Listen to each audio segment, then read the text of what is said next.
This is Dom Bettinelli, the CEO of SQPN, with a brief but very important message. For more than a decade, SQPN has produced the Catholic faith and pop culture podcasts that you love. We're a nonprofit organization, so it's only your generosity that lets us carry out our mission. We haven't run a fundraiser in 2 years, and that's why we need to ask for your help right now. Please make a pledge of whatever amount you can afford to help us continue providing your favorite podcasts, as well as exciting new ones we have planned. To make your pledge and find out about the free thank you gifts we'd like to send you, visit sqpn.com/give. That's sqpn.com/give. Thank you for your generosity. May we hear from you today? You're listening to The Secrets of Doctor Who, episode number 97. Don't be scared.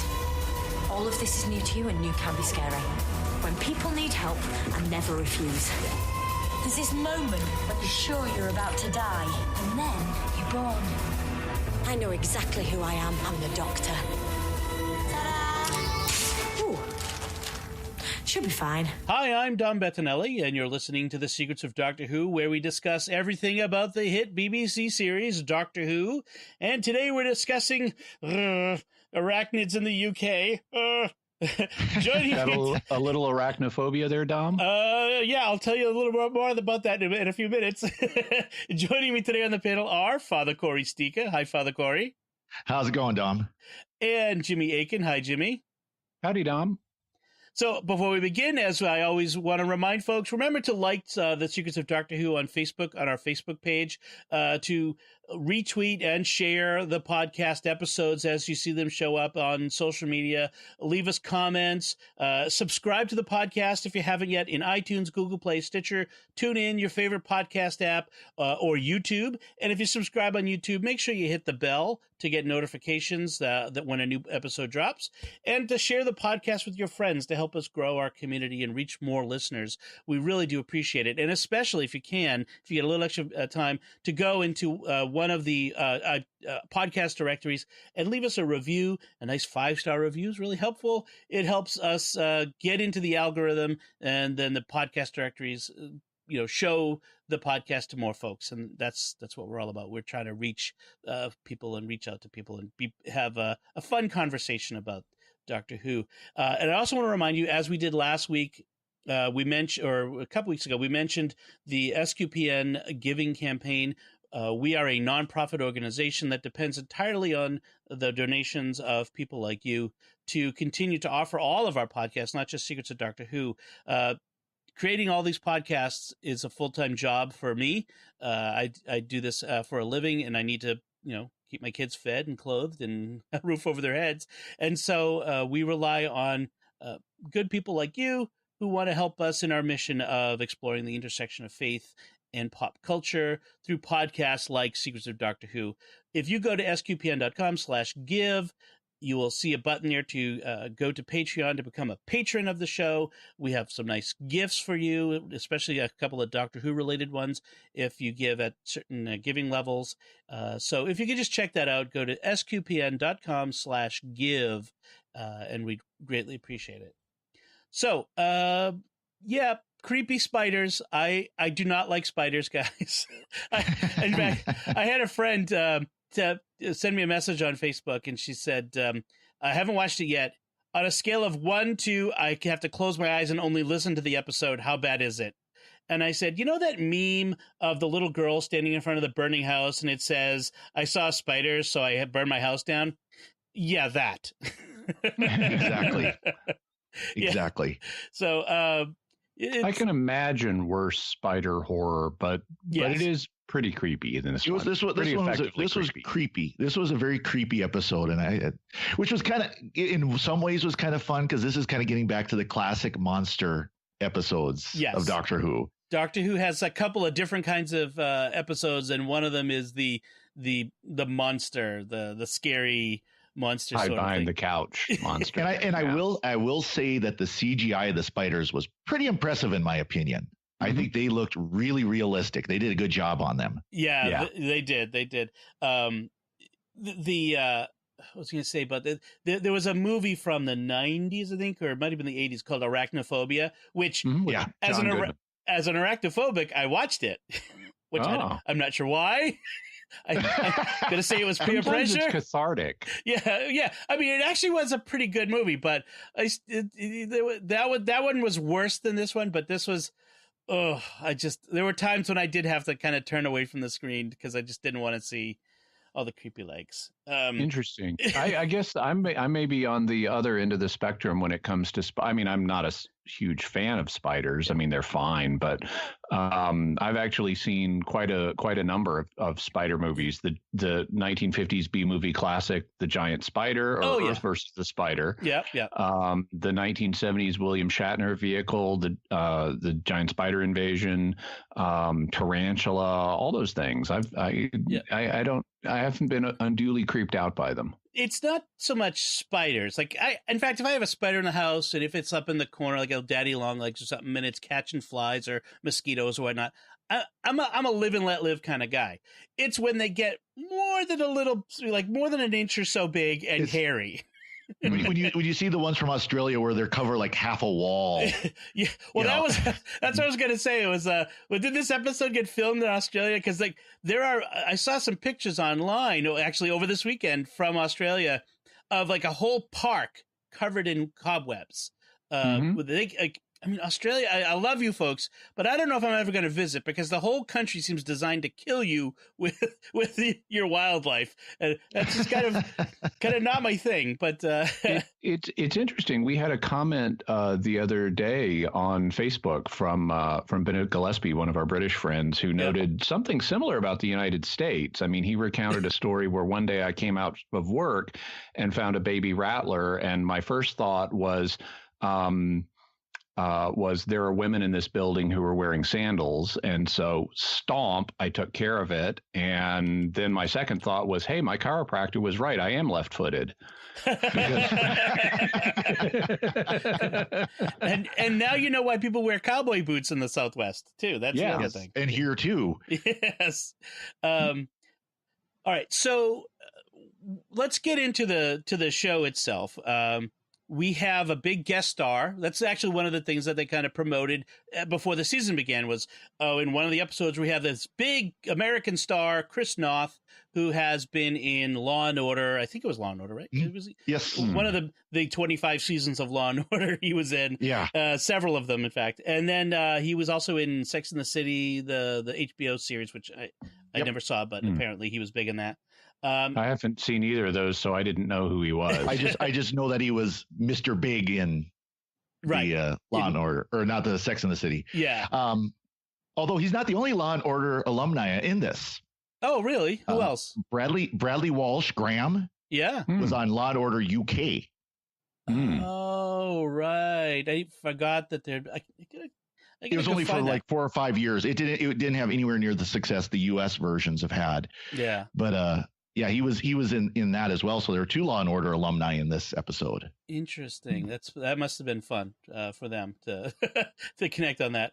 Exactly. So let's kind of talk about the character that he played right up front.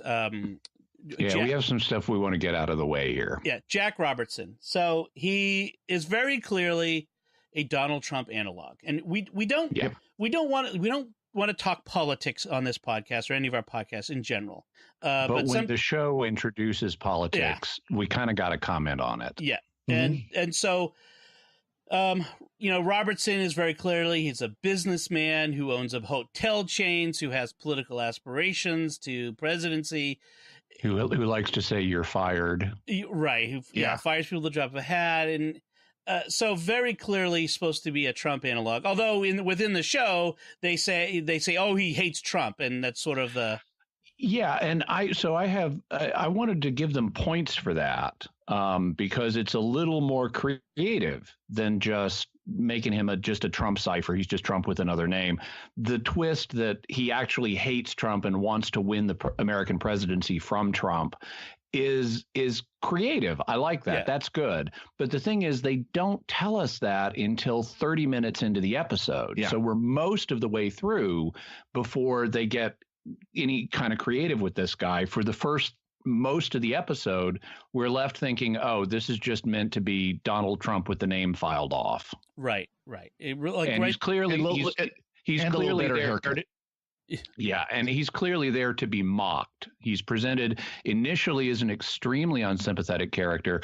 Over the course of time, I also want to give him props because they do let him articulate a viewpoint, and it's not entirely unreasonable. Things that he says just I mean, you can see he's not a purely evil man. He's trying to do good, however flawed he is, on some level. And also they give him some funny lines, and that's good too. So I want to give him props for the creativity, for letting him articulate a reasonable viewpoint at times, for giving him some good lines. All of those things are good. Fundamentally, though, he's still there as a Donald Trump satire. And I have to ask myself, if I was a BBC producer, what do I care more about? Building audience, knowing that the show needs audience to survive, or, signaling my political views? And I think I would make different choices, because it's not necessary to do this and risk alienating a good chunk of your potential audience. Right.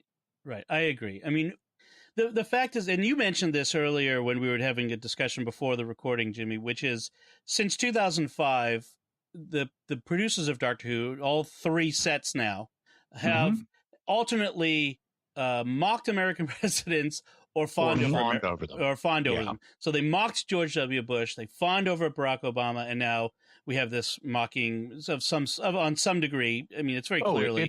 It's mocking. It's mocking. It's more mocking than what they did with George W. Bush. That was just a single line. Right. And this is putting him in the show.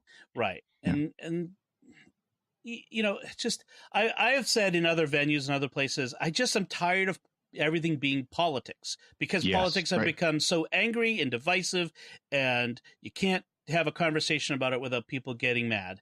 And I just want to watch Doctor Who. I just want to have a fun adventure without politics. And that's my concern. And that's my concern, because if I'm sorry, when I sit down and watch Doctor Who, I want to enjoy myself. I want to have fun. I want to, laugh and be spooked out and scared and all this good stuff and be amazed. And right now, about the only way I can do that is go watch old Doctor Who. Yeah. Right. If they're going to keep this up. And there was politics in Classic Who, but it was much more subtle, at least most of the time. Right. The criticisms that some people have made that it's just getting unrelenting on this show seem to have some foundation to them. I mean, it's every episode this season so far, there has been some kind of social political injection into the story. And, and as I'm going to say this, as an American, the fact that the two stories next to each other brings concern, just because of how Americans are portrayed. And now the Rosa one, you can't prevent that. I mean, we argued about that one last week, but this one in particular, you could modify it. They could have modified it or moved it to a different point in the season, so it didn't look like it's just like one right after the other. Yeah. Right. Well, and even in Rosa, as I said, there were a lot of people, including in the South, who hated racism, and we didn't get any representation for those folks. Also, and that also, I think, played negatively, had a negative role in how this episode and how Rosa came off to the British audience, because I was reading the BBC website. Some people online pointed out, the positive reaction that Rosa episode had in England. Fine. Well, okay. So I went to read the BBC's own article about it, and they talk about how in 1950s America, black people and white people were separated by law. Really? In all of America? In all 50 states? So they're miseducating the British audience about this was a local problem. This was not a national thing. And by not having representation for Americans who hated racism, who weren't the victims of it, they miseducate the British public about the extent of racism in American culture at that time. Right. I read a book last year about camping, the history of camping in America. It's only semi-related. There was a large section on segregation in national park campgrounds in the 30s and 40s, and it pointed out that there was not a done deal that things were segregated. There was a lot of pushback at the federal government level against people at lower levels in certain states against it. I mean, it was very clearly not, just America was racist and separate. And so, and I mean, this is sort of, I don't want to get off onto a discussion of racism in America, especially because that's not this episode. But it's clearly offering an unnuanced view of Americans, which is right. As an American viewer, I feel kind of attacked, whether or not I'm a Trump supporter or not. I just feel like, do we have to keep taking swipes at American culture, even the aspects you dislike, and even maybe aspects that I dislike? But do we have to keep taking swipes at it? I mean, I might have a crazy uncle, but I don't necessarily want people outside the family constantly harping on how crazy that uncle is. You know what I mean? So that's our viewpoint on that one. So we have one other kind of political issue that's going to be inevitable in this episode, and that's the gun issue, because they bring it up again, and the Doctor has a really anti-gun perspective, and in New Who, that's not unusual. Now, it's been pointed out the Doctor has not had a problem with guns in the past and has used guns in the past. Yep. I don't mind them having the Doctor take an anti-gun position, because people change their opinions over the course of time. Certainly, if you've lived for 2,000 years, you may find yourself on different sides of various issues. Well, so time war and all that too, I mean, yeah. So I don't mind that in principle, but it gets taken to kind of an irrational extreme in this episode, because we're talking about spiders, and they don't do, these are not intelligent spiders. They're not the Arachnids, thank God. I'm really glad they're not the Arachnids. I hated the Arachnids. That was Planet of the Spiders. The No. The Arachnids are New Who with the Christmas Star episode. Oh, right. So, yes. With the woman from the Dark Ages or whatever they call that. Yeah. And I thought that was and if I would have rather had the great one from Planet of the Spiders back, but but these spiders are just normal spiders. They're just big, and it seems like the only reason the Doctor cares about them is because they're big, which would make it a clear case of sizeism. They're just normal spiders, and if you have a spider infestation, you call pest control and deal with it. Exactly. I found myself thinking, what do the producers of Doctor Who have against the UK pest control industry? Yeah. Because I feel like that the whole spider plot line, as far as that's concerned, fell flat. Because again, this wasn't, the Doctor was upset that these spiders might be killed, but they're ordinary plain spiders that just happen to live long enough to get to monstrous sizes. Right. Yeah. But they're still ordinary plain spiders. And so then we have the two, solutions that the episode gives us at the end, spoiler warning, to the spider problem. First, they lure all the smaller spiders into the panic room, where they're going to lock them in there and starve or suffocate them to death. And those things, and they actually don't bring suffocation up. It's just starvation at that point, because they've got food supplies in there. Presumably they'll eat through those. Well, these things are carnivorous predators. And after they finish the food supplies and they continue to get hungry, they're going to turn on each other. And this is not going to be a humane death. The humane death is called pest control and just gas them rather than let them eat each other alive. Right. And then we have the big mama spider that is suffocating. And so point for that, there are real problems with scaling up creatures that are not designed to be that big. The classic 50-foot praying mantis would not work, and neither would a spider that big. So the fact that giant spider is suffocating, fine, good, props for that. We can even feel sorry for the spider that it's suffocating. That's a horrible death.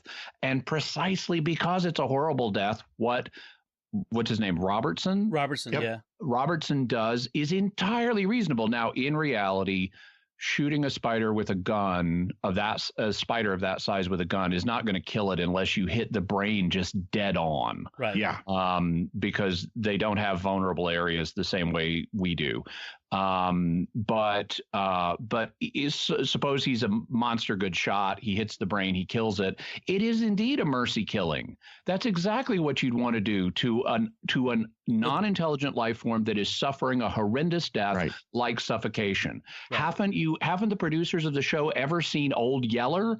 I mean, exactly. This is exactly what you do to a suffering animal. Right. If you have a deer on your lawn that is been hit by a car and is broken leg and is suffering, you don't, you call animal control, they come out and they put it out of its misery. I mean, that's literally what it's called, putting it out of its misery. I was even just thinking a pet, a dog.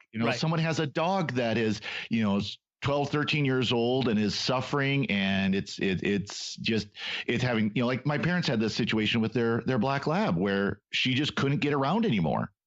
Right. And she could they could leave her to suffer, or they could have her humanely put to sleep.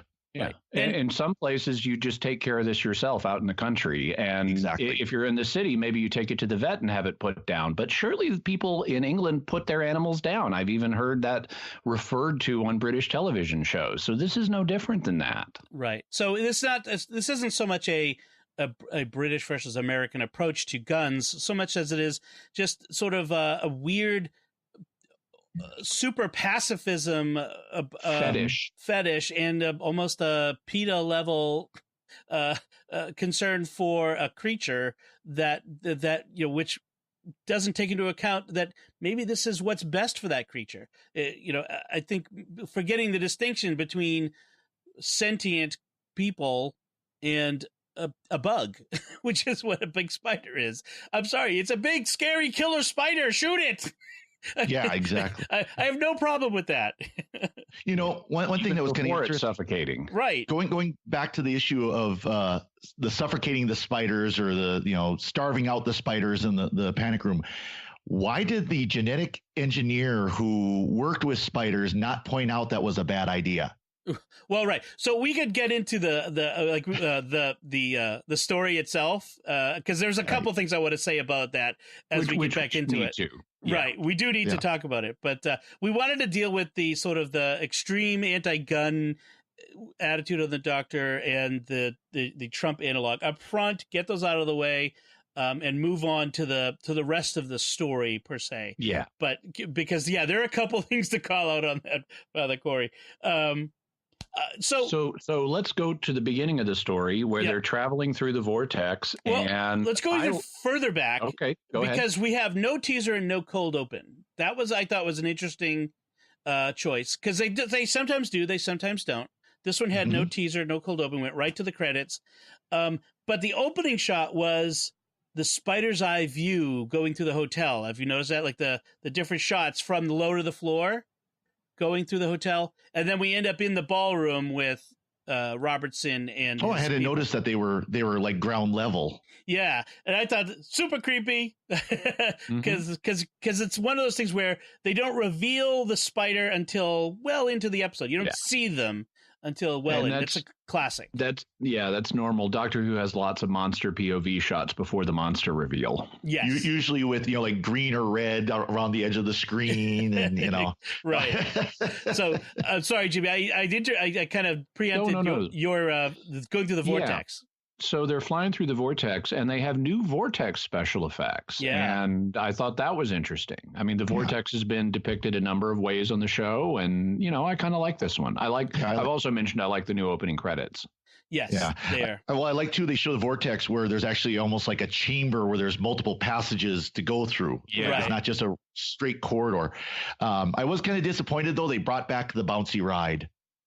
They finally got that smoothed out, and now it's bouncing around space again. She actually makes she has a line on that where she says, "I'm still getting used to the new controls and etc." So I think we can anticipate that kind of smoothing out, because otherwise it's really tedious for the production to do that every time. Yeah, it's also they're as Chibnall has indicated he wants to hark back to the beginnings of Doctor Who, and that's real clear from the opening credits alone. Yeah. But also they've introduced more of the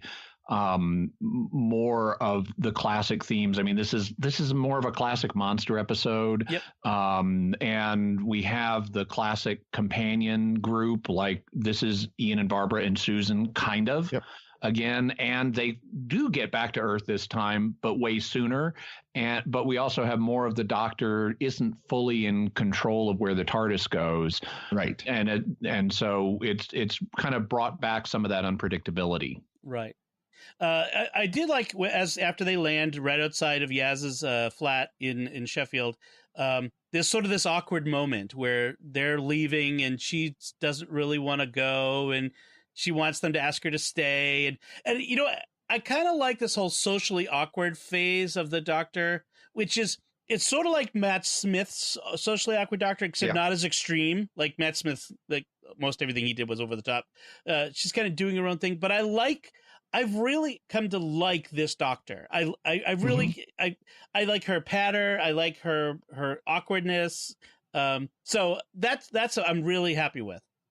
I like Jodie Whittaker as the Doctor. I think she's fine. I didn't like this moment where she's standing in the TARDIS door and being like really passive aggressive or something about, come on, just you want to stay, you want to hang with them, just say so. I mean, and also I thought it was kind of at counter purposes to the way they've been billing the companions now, as these are her new best friends. And she even is talking about them from the first episode on as her friends. But she doesn't treat them like friends. If people are really your friends, you don't just, well, I guess that's it. And I'm going to be really sad here. And then I'm going to go. And that's not what you do with your friends. I know a few socially awkward introverts where this is entirely how they treat their friends. Well, call it out to you, Teresa, my sister-in-law. Oh, careful. No, she knows it. Edit that. She knows. She knows. I mean, she's very clearly, she asks people to tell her when she's when she's being socially awkward. So and she'll love this actually scene when she watches it, because this is entirely true to life for her. Well, yeah, we'll leave that to your family.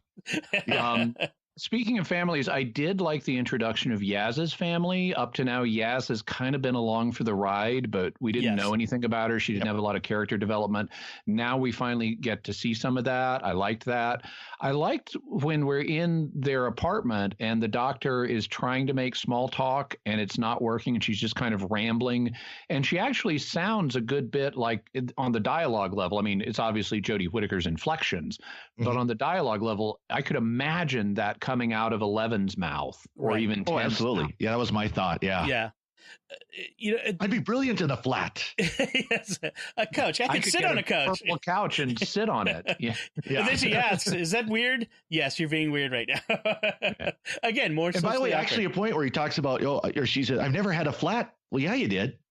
Yeah. You roomed with the lodger. His roommate. Yeah. Oh, right. That's right. Yeah. The one thing that sort of cliche was the younger sister on the make. We've seen that before. The younger sister who is like, oh, are you dating him? Oh, then I'm going to go after him. Like this sort of like, I don't know. It just seemed kind of cliched, like a trope. I don't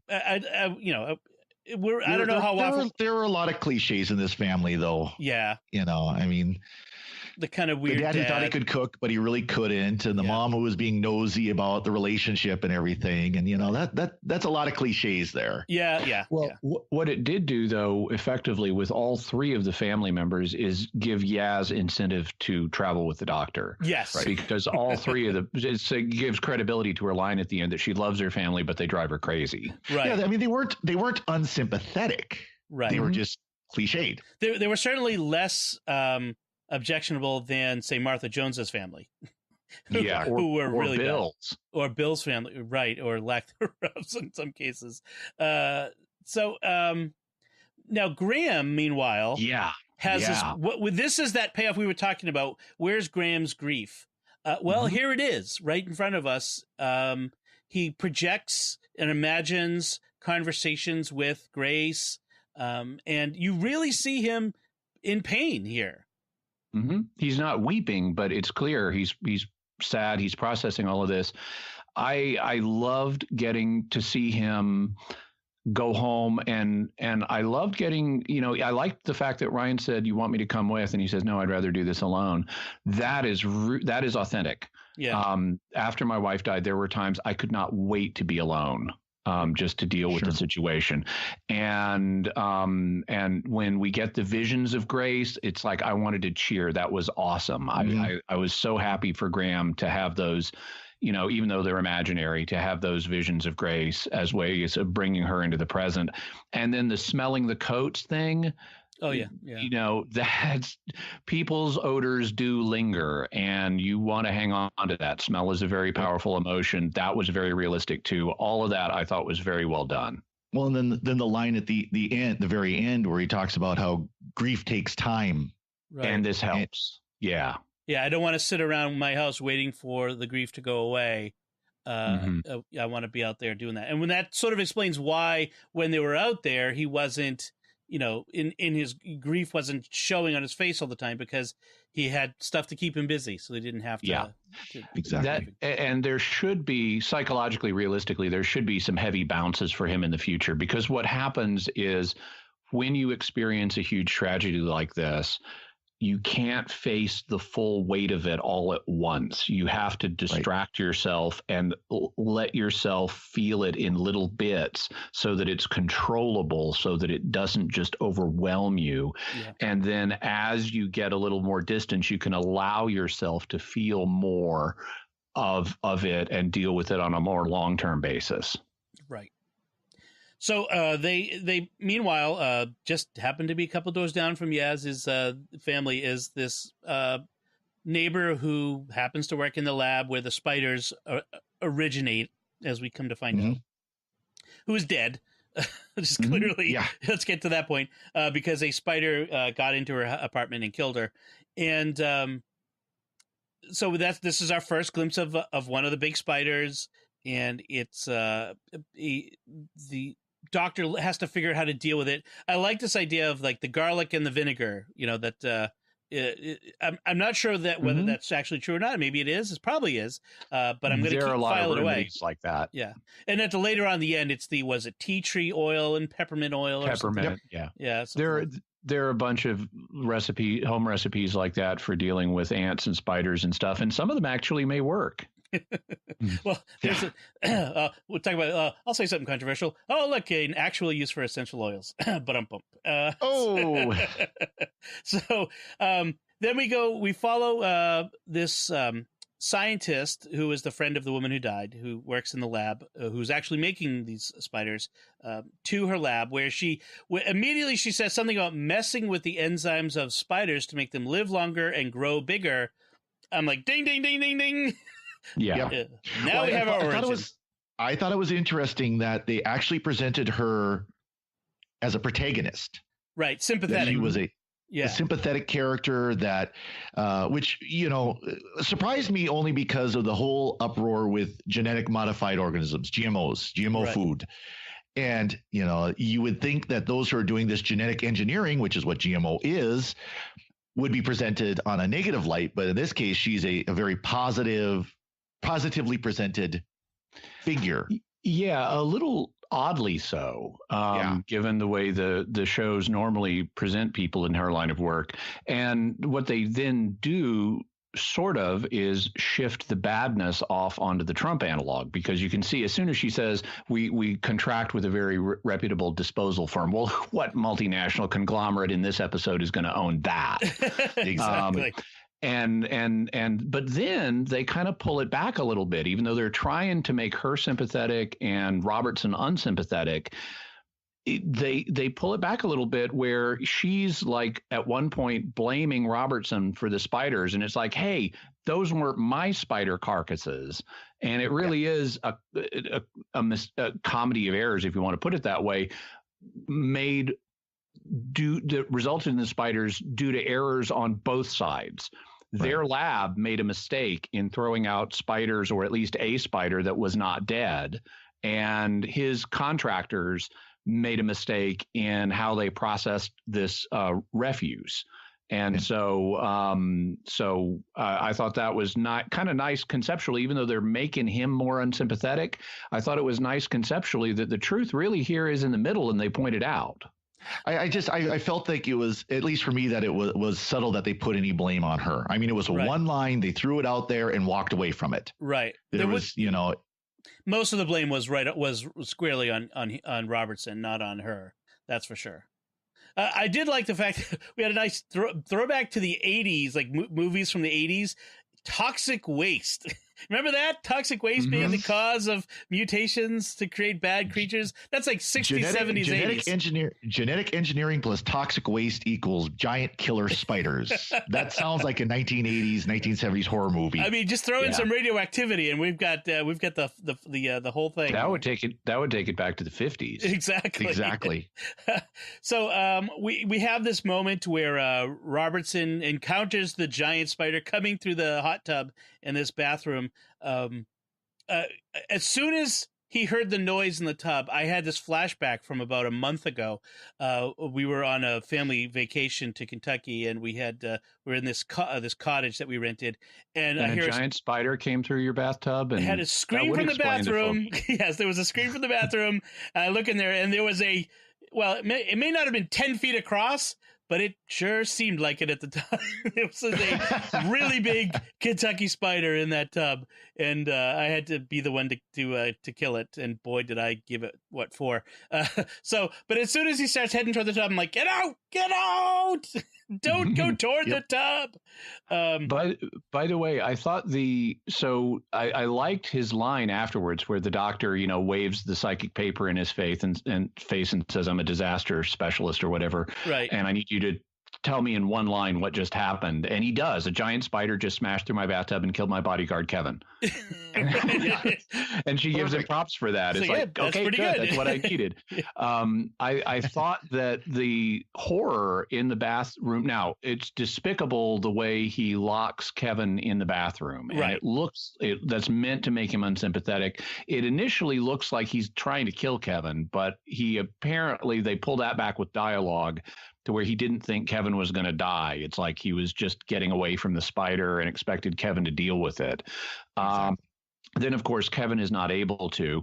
And having Kevin wrapped in the silk and being drugged down the drain, the now enlarged drain, it was screaming and conscious. That was very effective. Oh, yeah. Yeah. That was extremely creepy. Brr. I'm kidding. So I thought there was a funny line that Robertson has when they try to get out of the hotel and the spiders have put these their webs across the door so they can't get out, and Robertson is still in denial. He says spiders can't weave webs like that, and I'm like, spiders can't grow to 10 feet across either. Yeah, exactly. Saw one. Yeah, exactly. I wish they had tested those webs at the door, because they didn't. They just walked away from them. They should have tested them, and they should have found that they're super strong, just like they had been saying earlier in the episode. Right. They can stop a airliner flying through the air or whatever. By the way, I also wanted to mention with the bathroom scene, I think there's a callback deliberately to a line from Doctor Who history. John Pertwee is famous for having said that it's not the monsters you encounter in outer space that are the scariest. It's the Yeti in your loo.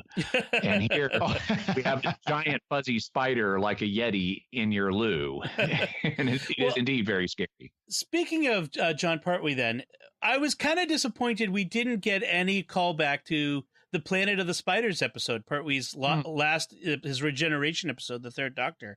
Which, that would have been nice. Yeah, I mean, in fact, someone was saying online that when Planet of the Spiders was originally filmed, they had to kind of edit it to make it less scary for use of the time. I think it was our friend Bennett, and it's like, it would have been nice to kind of have that callback, that just some reference to it. I don't know. I just, I now that I've become an aficionado of the entirety of Doctor Who canon, there's always these links that you kind of wish they would make. Well, it is interesting because Chris Chibnall obviously wants to call back to Classic Who, but at the same time, he's trying to not call back to Classic Who. Right.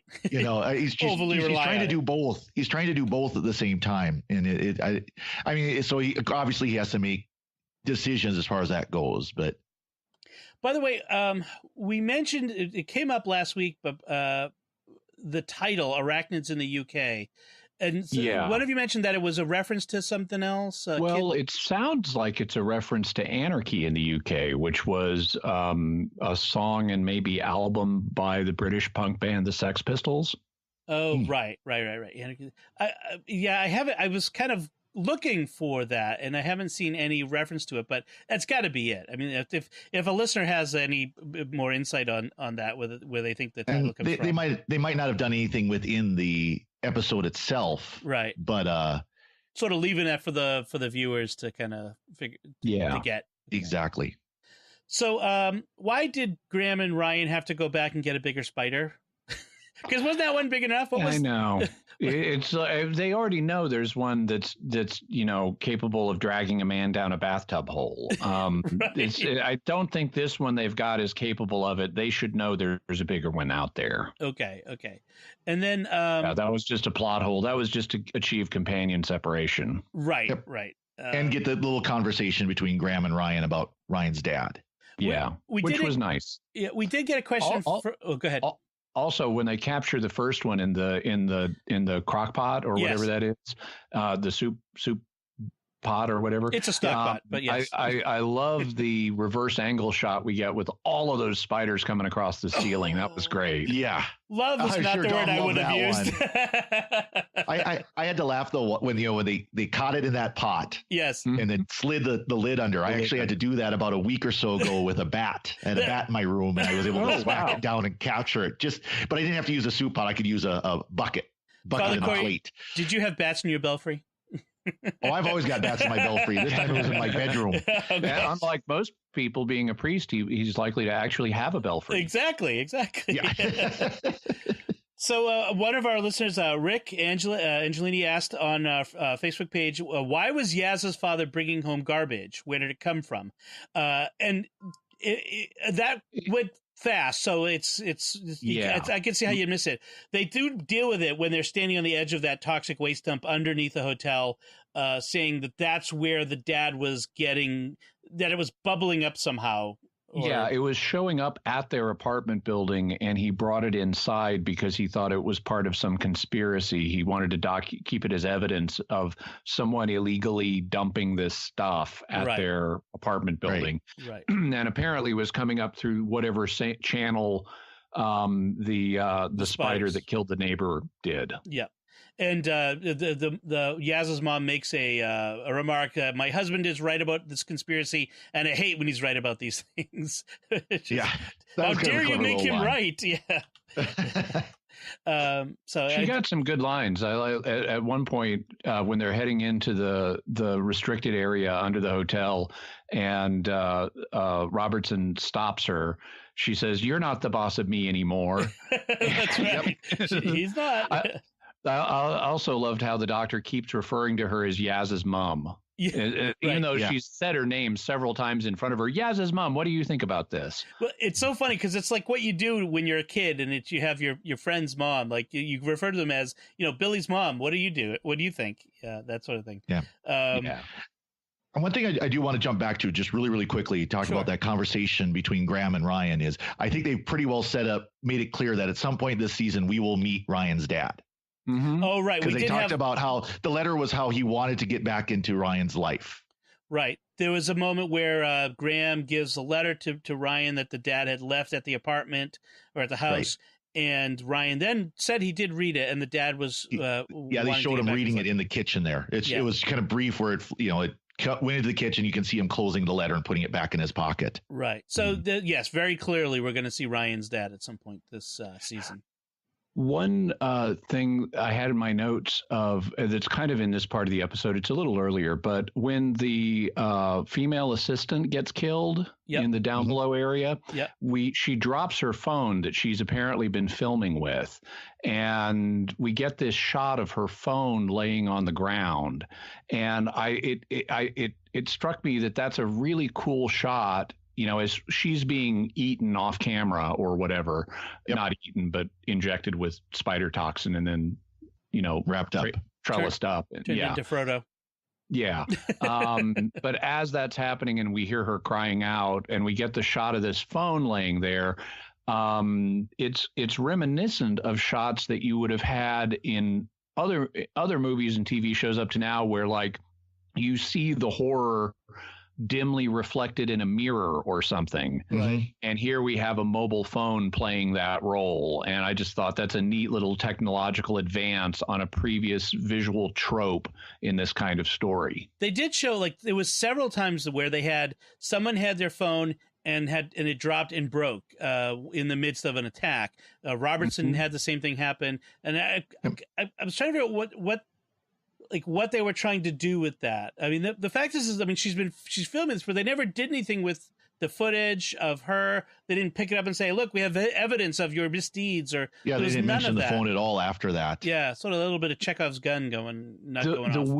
The weirder one I thought was Robertson's phone, because they make a point of showing him setting it down, and then he goes, "Oh, my phone!" And when he's separated from it, and then Kevin grabs it, and then Kevin drops it on the floor, and it's like, what's the big deal with this phone? The other lady I can understand, you know, when she's taking footage, it's to document stuff for the future, whether they use it or not. There's a reason for that. But why are the filmmakers so interested in Robertson's phone? I suppose it means that he's now isolated from his vast coterie of people, his multinational corporation. You can't call in help or anything like that. Right. He's. I mean, like, I would assume he's like a SWAT team of mercenaries at the beck and call or some silly thing that he's now reliant on the doctor, I suppose. Okay. One of the things, so we talked about the solution was to get all of the spiders into the panic room because they like rap music and or something. But how can they be sure they got all the spiders in there, like including the ones that were out hunting in the city? Yeah, this is just move along. Just trust us. It worked. Yes, it's a Doctor Who solution. It's good old hand wavium. We're just going to kind of wave our hand, and these aren't the spiders you're looking for. Oh wait, that's a different set. And I kind of mentioned it briefly, but it's why didn't this person who's supposedly a spider expert not say, if you lock them into this little room, they're just going to eat each other, and the one who survives is going to be the biggest, nastiest one. Right, and then he or she will have grown, right, and then it will die. I suppose. I do not want to be the people sent in to clean that up. Another bit of illogic here is after Robertson shoots the big spider, he says, "This is exactly what the world needs right now. This is what's going to get me into the White House." And I don't understand either one of those statements. How is this what the world needs? The world needs, doesn't make sense. I mean, this spider invasion is self-limiting because they grow so big and then they suffocate. The world needs a guy who's willing to go out and stomp the big spiders. Well, they don't say it that way. It's ridiculous. It's ridiculous. But I'm just kind of calling it. Talking about it takes action. I don't know. And then it's like, how is this going to get you into the White House? If anybody comes to know about this, it's just going to be another scandal of your company doing an inadequate job and almost causing a spider invasion that has killed several people and could have killed a lot more. And you had to get bailed out by these other people. And then you did a mercy killing on the giant spider that your toxic waste created. And that's going to put you in the White House. Yeah, that didn't make much sense. By the way, I did like where he kept going, "Who are you people?" Yeah. And why is she in charge? Or who says she's in charge? We do. So, those were a couple of good moments. But yeah, you're right, Jimmy. That didn't make sense, that line. And that's sort of his exit from the show, which is interesting for a couple of reasons, because under the normal laws of drama that would govern a television episode like this, given what they've established about Robertson, he should either be killed or humiliated by the end of the episode. Or arrested or something along those lines. And neither of those happens. And that makes you wonder, is he going to be back in the future? Well, and that's that's something that's kind of interesting. I've been noticing is there's less and less consequences for actions that the Doctor disapproves of. Mm-hmm. You know, so it's interesting that you don't have the. My initial thought was David Tennant's post-regeneration Christmas episode where, you know, I can ruin your life in 5 words. Six, you know, Right. You know, and that whole thing of that where the Doctor was so all powerful that just whispering that, boy, doesn't she look tired? Right. Was enough to completely ruin Harriet's life, you know? Right. That's true. Like I mean, it does mean that Doctor isn't bestride the world, dictating who rules and who doesn't, who survives and doesn't. I mean, it makes her smaller again, and that's good. That's good. Yeah. Yeah. But it makes me wonder. So we had in episode 1, we had Tim Shaw, who we have indications he's going to be back. Yep. In episode 2, Ghost Monument, there's no particular need for anybody to come back in the future, although they could. Yeah. In Rosa, we have future racist boy who could come back. In this episode, we have Robertson, who, given his lack of closure, since he was neither killed or humiliated in some way, he could come back to either be killed or humiliated.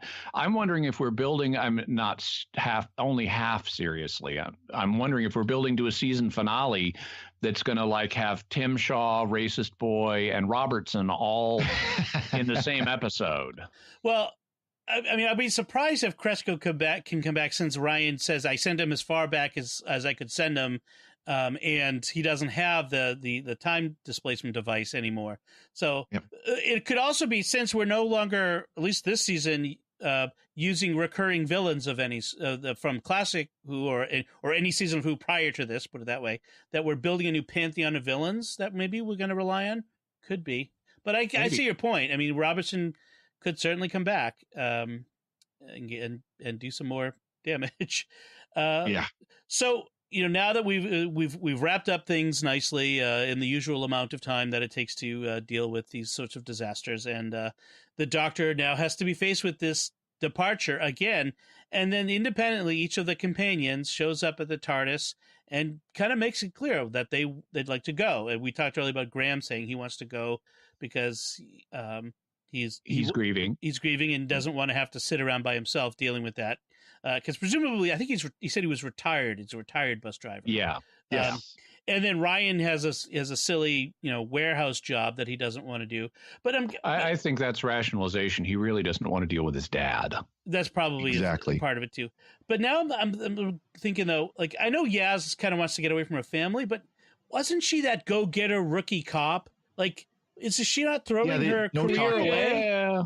I could have, if I was a go-getter rookie cop, I could still say, let's take a couple of years right here and see the universe and come back before work tomorrow. I suppose. I mean, that's, of course. What I liked was having the companions be the one to ask this time instead of the Doctor. That was nice. I also thought it was nice that the Doctor warns them, and actually I think it was foreshadowing. The Doctor warns them up front, I can't guarantee you're going to be safe.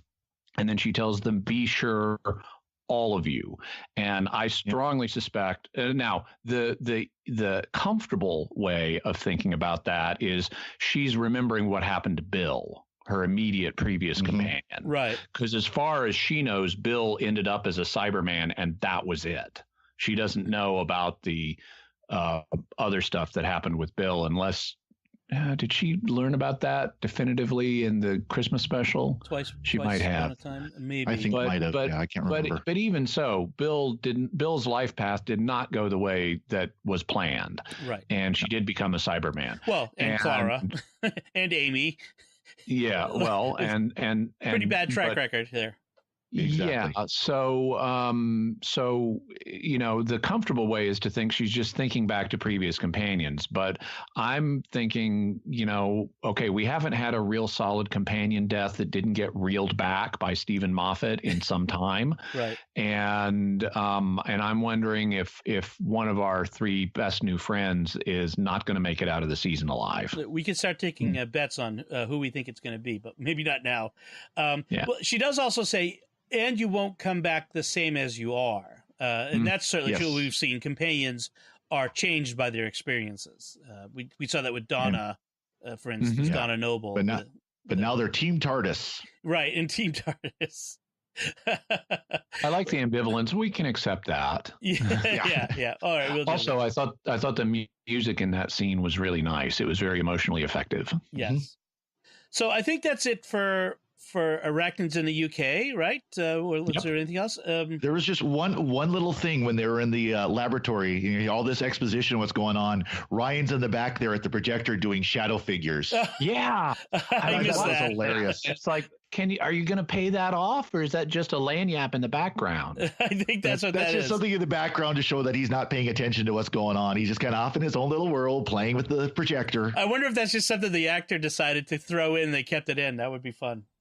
There were a number of interesting things that went by really fast like that on the visual level. Like at one point in that lab, the doctor is looking into one of the displays and it shows a big white spider on her face, a projection of a spider over her face for just a half a second. So I do want to get to feedback. We have some feedback on our episode. We're discussing Rosa. Our friend Amy Flowers, who we've heard from a number of times, said that at first I was disappointed the villain was so flat in one note, Cresco. But the more I thought about it, the more it made sense in the story, and Jimmy described it perfectly at the end. This is a real person in history whose real-life heroism should not have been cheapened by a sci-fi trope for entertainment. The writers did the best thing they could have done, have the villain try to sabotage history, and the Doctor and companions take steps to assure it takes place as it should. It worked for me, and I liked the complexities the episode presented, even if it missed a few in its setting. And then she also said that she likes the fact that the Doctor doesn't magically know everything. Has to work out, the answers for herself. So, I don't mind the Doctor being really smart. I do mind the Doctor being omniscient. Right. Exactly. Yep. And then Michael Monley, also on our Facebook page, says, the problem I have with this episode is that since the villain can't kill her, why didn't he just send Rosa Parks into the future or past when he first met her? Yeah, how about that one? That's a little hole. Yeah, it's a little hole in the plot. Just a little bit. Chloe, that's a pretty major one, actually. Being sarcastic, yes. Yeah. Chloe Stewart Monteith says, one of our British listeners, the Doctor Who episode was for UK Black History Month, so that's sort of why we have it when it is.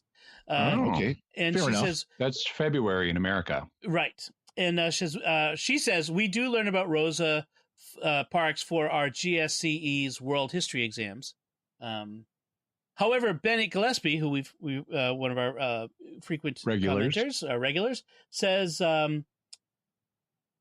for him, so in his family, two 50-year-olds, an 18-year-old, and a 13-year-old, none of us were taught about Rosa in school. And he admits that's not a representative sample by any measure. And, of course, different schools can focus on different things, and right. So that's everyone has had that experience. Yeah, Yaz even said it as if this was what my school did. Like she needed to tell other people about something that not every school does. Of course, right. He said, I would suggest that the good attention the episode has drawn in the UK might be an indication the history wasn't well known, which is and then he linked that BBC article, which was the one I mentioned earlier, where they're portraying it's like all of America was this way. And it's like, no, not all of America was this way. Don't think that. Right. right. Well, exactly. and I can understand why perhaps schools in Great Britain don't talk about Rosa Parks. I mean, to be the same thing as talking about how there was, I don't know if there was segregation per se, but there was definitely, people who were of African descent were treated poorly in the UK in the past, and they don't really talk about how that happened, how they overcame that. there. They don't talk about how they overcame it, but they do talk about that both Ryan and Yaz have to deal with discrimination and prejudice against them. So yeah, they're focused on American. An example would be here in America schools, they don't talk about Isaac Watts. Isaac Watts, the author of Amazing Grace, had been a slave trader, if I recall correctly, and then had a religious awakening. Yeah, right. That's right. That was a movie actually about that. I forget what it was called, but there was a movie. The movie called Amazing Grace. Hey, maybe that would be why it's called Amazing Grace. That's me, Mr. Obvious. So that's our feedback for this week. As always, we love to hear from the listeners. So if you have some insight or reaction of any sort to what we have to say or discussion or to the episode itself, please let us know. What do you think of arachnids in the UK? Personally, I hate them, but what do you think? Maybe you love spiders. So let us know by visiting sqpn.com or the Secrets of Doctor Who Facebook page. Leave us some feedback on the episode link there, or send us an email to drwho@sqpn.com. You can find links to all our personal social media and our websites on our show notes on sqpn.com. I'll also put a link to that BBC News article so you can read that for yourself. We'll be back next time when we'll be discussing, this word I'm going to have to figure out how to pronounce. Hopefully they'll mention it. Suranga conundrum, which sounds like a Big Bang Theory episode title, but I think I said that before. It does. Until then, Jimmy Aiken, thank you for joining me and sharing the secrets of Doctor Who. Thanks, Dom. Father Corey Stika, thank you as well. I'm glad to be here, and thank you, Dom. And once again, I am Dom Bettinelli. Thank you for listening to the Secrets of Doctor Who on StarQuest, and remember, run now, ask questions later. Right. This is going to be fun. This is Dom Bettinelli again. We hope you've enjoyed this podcast and that you'll help us keep producing the podcast you love. Thank you for your generosity. To make your pledge and find out about the free thank you gifts we'd like to send you, visit sqpn.com/give. That's sqpn.com/give.